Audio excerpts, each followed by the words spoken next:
besties! Here's another day and another vlog at our shop. Our first customer today ordered box of 12, limang shawarma rice, isang classic na quinoa flavor milk tea, isang matcha flavor na milk tea at plain rice. So itong ginawa ko ngayon is yung kasunod na customer namin. Yung order niya is caramel sugar with cream cheese. So inuna ko muna tong gawin habang naghihintay na maluto yung chicken. And after ko mabigay yung order sa customer, proceed na tayo sa ating first order. Nilagay ko muna yung powder para matimpla ko mamaya. At yan, prepare ko na yung mga take-out box para sa ating limang shawarma rice.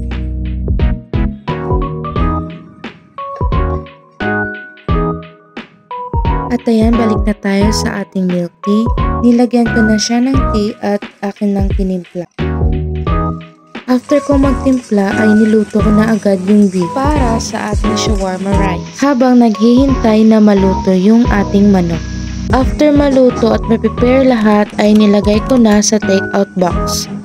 So itong ginawa ko ngayon is yung shawarma rice. Ayan yung limang shawarma rice na order ng ating first customer. After ko malagay sa take-out box lahat ay ilalagay na natin siya sa plastic at ready na siyang i-deliver.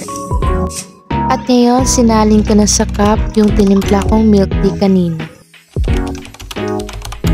After kong iseal, ay nilagay ko na ito sa plastic at nilagyan ng straw.